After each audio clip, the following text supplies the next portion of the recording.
Hi, everybody. In this video, we're take a look at a number of different ways that you can go about lighting an exterior scene in D5 Render. We'll take a look at the myriad ways you can approach this and just talk about some of the pros and cons of each. I'd like to subtitle this video, Lighting Your Scene in the Laziest Way Possible. All right, go ahead and get into it. All right, everybody. So here you can see we've got a barndominium or barndo style builds. This is one of my favorite things to design because they're kind of efficient way to build a home. And just kind of looking at our scene, we've just got some generic clouds. We've got some greenery close to the camera, and we've got an area where grass would actually be just before the render was done. Now I haven't put grass in there just yet because that will absolutely kill my SketchUp scene or my D5 scene. So we're just going to go with what we have currently. All right, so let's talk about efficient ways to light your exterior scenes. So the first way to light up your scenes, I'm going to move myself out of the way, is environment. And we're just going to use the Geo and Sky. Now, a couple of things about the Geo and Sky. This you could perceive as the most, or interpret as the most basic way to light up a scene in D5. It's as easy as just spinning the slider to get light going where you want it to go. You can go off the time of day as well, although I'm not, honestly, this is somewhat kind of subjective. So I would just argue, just move the slider until you get the light result you want. You can also adjust the north offset so you can actually ensure that shadows and lighting really do go the way they want. And if you want absolute control, you can click the three little dots here and open up the month, day, longitude, and latitude. Now that's, I would argue you're very unlikely to actually be doing that, unless you're doing like sun study or something, but for the most part, that's probably not really part of your purview. But what matters is the sunlight intensity and the sun disk radius. Let's look at these little shadows down here. You can see with the sunlight intensity, we can crank that up and it'll kind of add a lot more of this artificial light into the scene. And the radius is going to determine the softness of the shadows. So you can find a nice little sweet spot. Most shadows are not unequivocally harsh like this, and they're also usually not as completely diffuse. So, or kind of spread out. So somewhere in and around this looks pretty nice. There is absolutely nothing wrong with the Geo and Sky. For a lot of renders, I think it's absolutely perfectly functional. And one thing you will notice about it, and something I like in particular, and I think it's almost like a very Lumion-esque quality, is how kind of good the shadows in and around like foliage look with the Geo and Sky. Now, I think a part of this is because it is really light is just coming from one magical light source, kind of like a giant flashlight or torch in the sky. And I think it just gives you some really stunning looking shadows. It's just a really great way. Now, you also have options for custom sun, but I've never used this, so I'm not even going to talk about this. If you can't do what you need to do with the normal Geo and Sky, this is probably unlikely to, really make any changes here. So yeah, just stick with that. It's an absolutely fantastic way. Now, the caveats or drawbacks to the Geo and Sky. The main one I've noticed is for blue hour, so either early in the morning or late in the day kind of shots, it's a little bit hit and miss. You can get some nice kind of dramatic lighting, lighting that falls across something, but the sort of threshold between basically this kind of blue evening light and then when it just goes into this, which is this sort of like, sun is below the horizon pink, there isn't enough range or dynamic range, if you will, there. It's either, bright or it's this kind of weirdly purpley pink kind of sunset. And it's really, really difficult to get a really nice kind of sweet spot of this kind of blue hour. That has at least been my experience, as opposed to maybe just, getting a HDRI sky that's set around that time. You can kind of see it right there. Like that purple it's just very, very purple. So just be mindful of that for, daytime shots or, a little later in the morning or even high noon shots. Yeah, it's absolutely great. You will, just like all of these, though, have to adjust the overall exposure. Just keep that in mind. All right, let's move on to the next way of lighting our scene. Okay, the next sort of default way to light your scene in D5 is going to involve using just the HDRI option. Now, Geo and Sky and HDRI have been around since I think like D5.1 or something. You know, it's been around kind of quite a while. So how we work with this is pretty basic. You have under the HDRI tab a couple of different options. Let's, for example, just pick this cloudy one. And you can see that D5 will just load it up into the scene. Now, the actual viewport resolution is usually pretty low. It's about 2K, but the actual export resolution is based on the actual HDRI sky. Now, you can see this looks a little bit dingy. The key to using this is going to be this light slider right here. Now, kind of what's interesting about this, for example, with D5 is that the values are really high, right? So, like, the light set to 1 is actually very, very bright. For a lot of your scenes, you'll actually notice that a lot of users will end up having this at an extremely low value for the actual HDRI. And I'm just going to increase my, let's turn on the auto exposure, and that will show it a little bit better. You can see with the auto exposure on, I mean, this is at 0.41, dropping it all the way down to 0. Whatever, 1.5, you know. Just be mindful of that the light value, that slider, lower values are where you're going to really want to end up. Other options, including the rotate, so you can spin your HDRI. Please also note that if you're using a custom HDRI, you have to be mindful that it doesn't have maybe an area of the ground that's visible in the HDRI. And we'll mention that a little bit again later on. Now, you can also do things like flip horizontal, just cause. Now, you can also adjust the color temperature, but the other thing to keep in mind is the HDRIs by default do not have an additional sun turned on. So effectively what you're seeing is kind of what you're actually going to get. Now, if you actually want to add more orange light, you will have to turn on a secondary sun.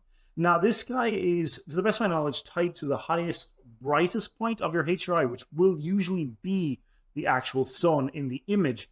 But, you know, you can go in here and kind of customize this quite a bit. You can add, again, more additional sunlight. And this is effectively mimicking the sun with the Geo and Sky.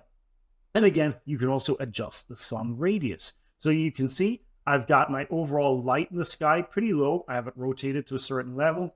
And I've turned on the extra sun. And again, that sunlight intensity slider, you know, you can kind of see here. And the radius will determine to some degree the softness of the shadows. So just be mindful of that. Both have sliders that will allow you to adjust the overall color, whether you want the HDRI to be more orange or blue. You could, for example, also take the color temperature of the HDRI to the right, so make it very, very kind of blue light that it's casting. Let's try this early morning and see if this works. So there we go.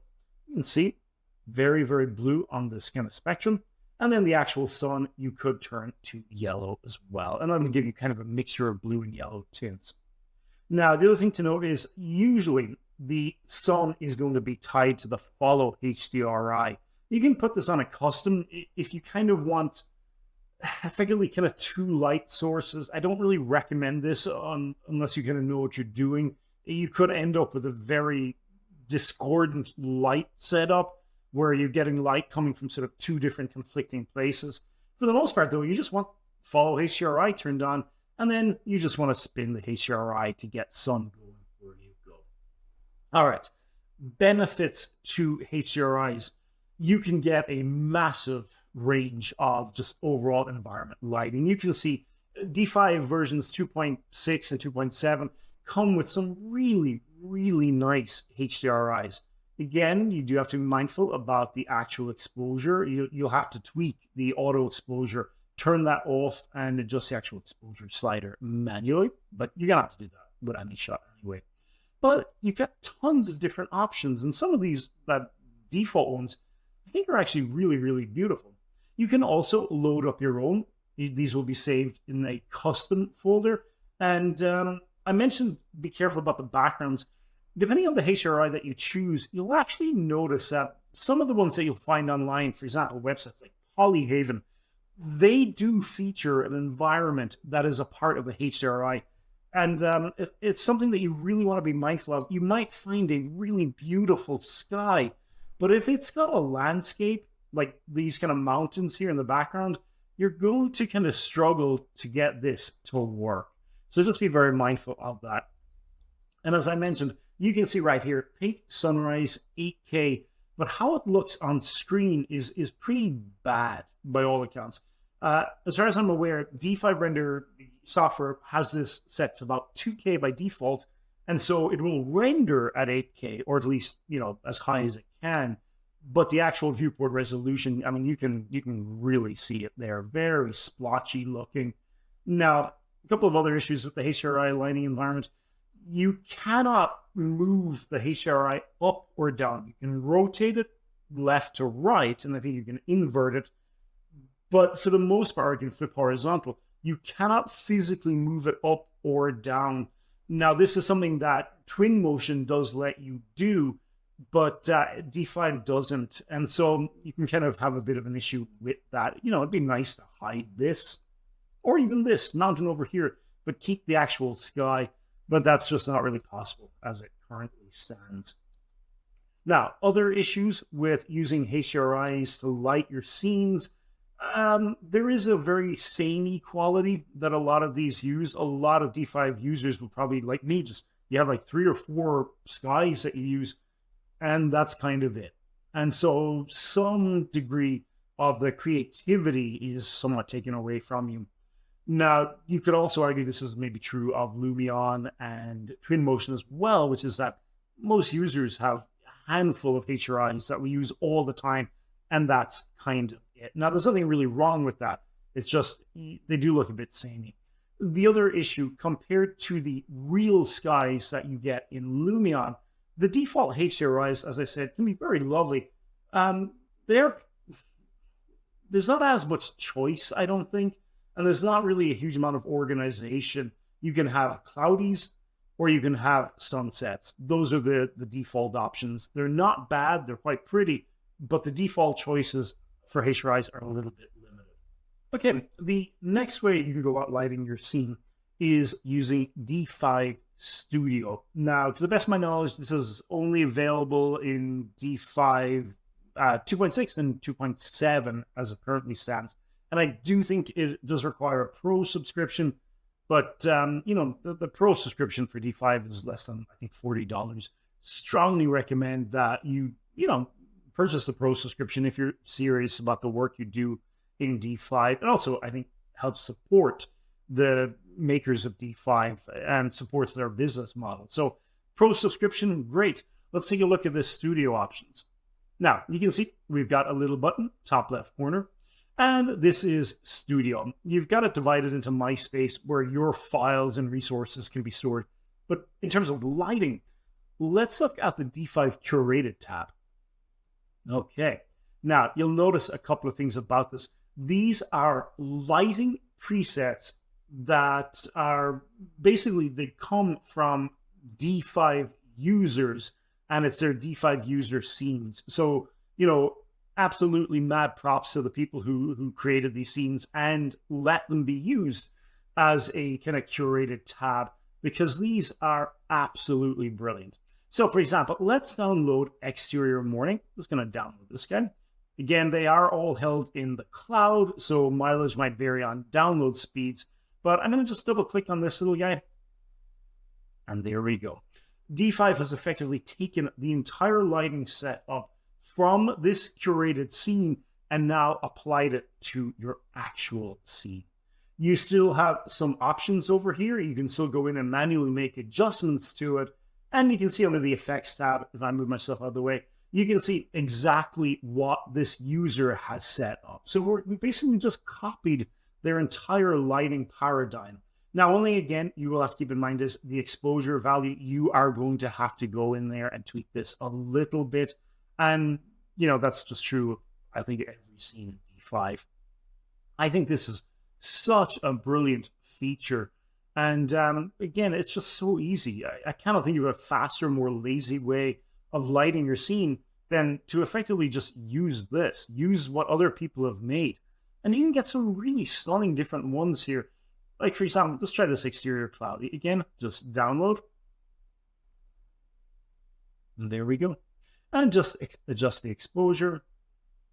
Now, a couple of things about this in terms of caveats. First thing to note, obviously, is if you're not a pro subscriber, I don't believe this will work for you. So that's something to keep in mind. The second thing to keep in mind is just because it looks good in the curated, like this, this exterior cloudy, I think that little thumbnail is just absolutely beautiful. It doesn't necessarily mean it's going to work for all of your shots. You'll still have to make adjustments.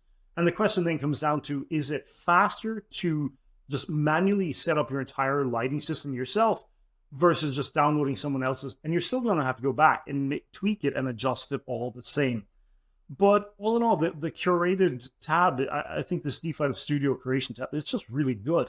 It goes in many ways, or if you will, points in many ways to the heart of D5 Render, which is somewhat a democratization of rendering. It's taken away a lot of the technical elements that you would have had to know about and made it more artistic, but not any less realistic. As opposed to, for example, say, Lumion, which to some degree is very much an artistic render and is a joy to work with, but the photorealistic results are just maybe not quite there just yet. Whereas I think D5 is doing a really good job of just making it easy. Now, the question of whether that's good or bad is something I want to talk about in another video. We'll get to that later on. But I mean, this is fantastic. All right, lazy way to light your scene. Basically steal someone else's. Now, in addition to the HDRIs that come with D5, one other thing I want to mention on that is really the asset library. Now, we've already stated that the HDRIs that come with D5 are kind of a mixed bunch, some good, some bad, but a relatively limited range. But what's really clever is that the makers of D5 have actually started to add HDRIs to the asset library. Now, what's really, really cool about this is it means that it's faster for them, I think, to basically upload the web-based or the server-held asset library than it is to update it every time that D5 comes out with an update. So let's take a quick look at this. In order to access these cloud-held HDRIs, all you have to do is just go up here, little drop-down menu where the default and custom is, and I'm going to click right here. This is the D5 icon that they have for this. There we go. And you can see now, again, these are pro-rated, specifically for pro users. But again, this adds a whole lot more lighting skies. And I think in many ways, this gives you just that little bit more choice. Let's download this yet. We'll download this dusk. Yeah, I mean, I think this is just really, really, really cool. Now, the last thing I want to talk about in terms of lazy, if you will, or easy ways to light your scene in D5 is the atmosphere match. Now, this came in about D5 versions 2. I think either 5 or 6. And it's quite simply asking AI to steal the lighting environment and to generate an environment based on that. Okay, let's do this. Let's go over to Geo and Sky and click on this guy right here, AI Atmosphere Match. You can upload your reference image. I'm going to click on this. Let me go to my desktop really quickly. And I got this really gorgeous one from Andreas Brucker from Unsplash. Really great website. Strongly recommend looking at unsplash.com for free just photography. It's got everything you need. Really good site. I love it a lot. Click on this. All right, I'm going to snap the current view just so it gives you an idea. And then we're going to hit start generating. Now, this will take a moment as the style, it basically reads the image and tries its best to match it. Now, it's not always perfect, and I've noticed that the AI atmosphere match is either very, very good, or it just doesn't work at all. It seems to be kind of an either-or thing, at least from my experience. But just look at that. I mean, that is absolutely, absolutely brilliant. Now, you can see it's done a really good job matching the overall lighting just by reading that image. You can see it has described a HDRI scene to this, one that it thinks closely approximates the sky, and has pretty much set up the lighting environment for you. You'll still have control over things like the exposure and the highlights and shadows, but all in all, it's done a really good job matching the overall lighting in your reference image. Okay. Now, with that being said, these are very fast ways to light your D5 scenes. They do, I think, tend to work a lot better for exterior scenes. Interior is still going to be its own kind of separate ball game. But for the most part, the tools within D5 make it very, very, very easy to light your scene without a huge amount of effort. You can either take other people's work, as in the case of the curated scenes, or you can just manually set up your lighting with the Geo and Sky or use one of the HDRIs. All in all, again, it goes back to the idea that D5 is in many ways almost an artistic approach to render. All right. And then I'll just mention one last thing, and then we'll leave it there. The environment tab, one thing that's, I think, has sort of been neglected a little bit, but you may still kind of find useful, is some of the other environment options. Now, wind, obviously, there's no point in putting this actually on unless you're doing video, but things like the precipitation, kind of worthwhile and messing with. Well, precipitation and cloud and fog will work really, really well.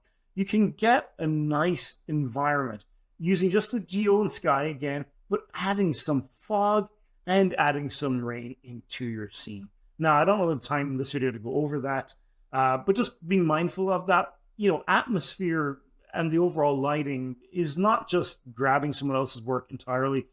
You as an artist, I still have a role to play in this.